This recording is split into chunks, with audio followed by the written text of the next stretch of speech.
Tu attends quoi pour enfin te choisir? Le bon moment, plus de confiance, plus d'argent, que les autres, ils te comprennent, ou peut-être que la paire, elle, disparaisse. Si c'est le cas, reste avec moi, écoute-moi jusqu'au bout. Pendant longtemps, moi aussi j'ai entendu et je me disais, plus tard, quand j'aurai plus de temps, quand ça sera le bon moment, quand je serai enfin prête. Et puis le mois sont devenus des années, c'était hyper long. Et j'ai compris aussi quelque chose, que le problème n'était pas le temps, ni l'argent, ni les circonstances. Le problème, c'est que j'attendais inconsciemment une permission, la permission de changer, de passer à l'action, la permission de dire non, la permission de prendre une autre direction, la permission d'être différente ou de faire différemment des autres. Et aujourd'hui, je retrouve ce même mécanisme chez beaucoup de femmes que j'accompagne.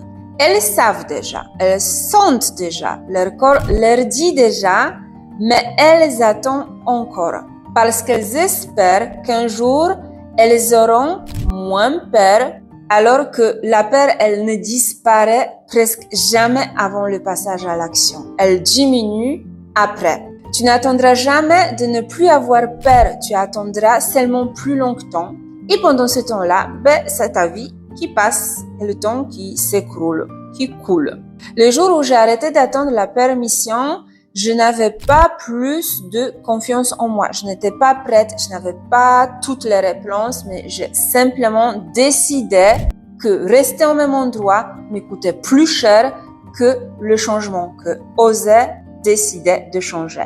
Et c'est souvent ce moment-là où quelque chose bascule. Alors, je vais te poser une question. Si tu étais certaine de pas échouer, quelle décision prendrais-tu dès aujourd'hui? Et qu'est-ce qui t'empêche réellement de la prendre?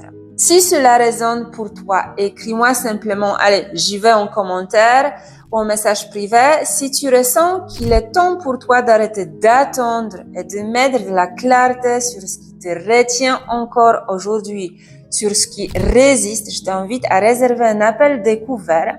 Pendant ce temps-là, nous allons identifier ce qui te freine réellement et voir ce qui est possible pour toi dans les étapes suivantes.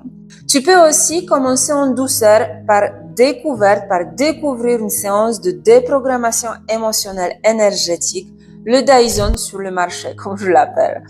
Une déprogrammation émotionnelle énergétique de processus limitantes inconscientes. Donc pour toi, ça peut être une première expérience pour commencer à libérer ce qui te maintient encore immobile malgré ton envie de changer. Alors, toutes les informations, elles sont en bas de cette vidéo-là ou dans ma bio. Parce qu'au fond, le plus grand risque n'est pas de te tromper, le plus grand risque est de passer une vie entière à attendre le moment où tu te donnerais enfin la permission de vivre.